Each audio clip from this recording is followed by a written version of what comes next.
ረመዳን ከገባ ጀምሮ በመንግስት ወጪ ቤተ መንግስት ጿሚ እስላሞችን ሲቀልብ ነው ያየነው። እሱ እስላም ስለሆነ ማለት ነው። ዘመድኩን በቀለን እብድ ነው እንዳሻው ነው የሚናገረው ምናምን የምትሉ ሰዎች አላችሁ። ኖ አይደለም። ዘመድኩን በቀለ ማለት በእምነት ውስጥ የመሸጉ የጽንፈኛ ፖለቲከኞች እምነትን ሽፋን አድርገው ፖለቲካን ለመስራት የሚፈልጉ ሰዎች ጥሩ ማሳያ ነው። እኚህ ሰዎች በነገራችን ላይ የነ ዘመድኩን በቀለና እምነት ውስጥ የመሸጉ ጽንፈኛ ፖለቲከኞች በዋናነት whatever ይሁን አጀንዳው ሙስሊም ይበዛበታል ብሎ ከሚያስቡት የኢትዮጵያ ክፍል የሚመነጭ ማንኛውንም ጥያቄ መቀበልን ማዳመጥም አይፈልጉም። ፖይንታቸው ህዝብ ለመጥላት ታርጌታቸው ሙስሊም ጠሎች ናቸው። ይሄ በግልጽ ሊነገራቸው ይገባል። ሁለተኛ የሙስሊሙ ማህበረሰብ ማወቅ ያለበት ይህ የነ ዘመድኩን በቀለና የጽንፈኛው ሌላው ፖለቲከኛ እሳቤ እንጂ ምዕመኑማ ኦርቶዶክስ ምዕመኑማ አብረን እያፈጠርን ነው። በቤታቸው በሆቴል ቤትም አፍጥር አዘጋጅተው ሳላስፈጥረ ረመዳን አለቀ እያሉ ከኛ ጋር አብረው እየኖሩ ናቸው።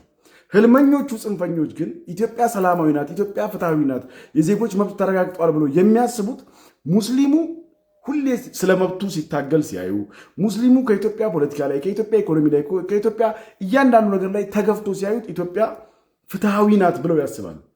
ይሄ አበደል ላይነሳ ተቀብሯል። እስፔሻሊ ብዙ ጊዜ እንደምለው የለውጡ መንግስት ከመጣ በኋላ የአንዱ እምነት የበላይነት የምታንጸባርቅ ኢትዮጵያ ጠፍታለች። መብቱን አሳልፎ የሚሰጥ ሙስሊም ጠቅላይ ሚኒስትሩ ቤተመንግስት ላይ አስፈጠሩ ነው አጀንዳ እያደረገ ያለው።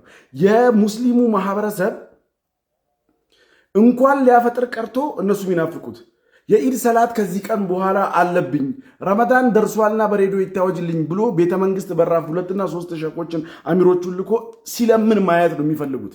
እንዴት ሙስሊም ቤተመንግስት ሲገባ ደስተኛ ይሆናሉ?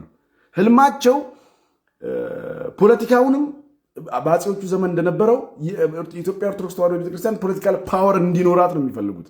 ይህ ደግሞ ተቀባይነት የሌለው ማንም ሊያዳምጡ የሚችለው ነገር አይደለም። እነ ዘመድኩን በቀለን የሚመለከት ኢሹ ነው እያወራ ያለው።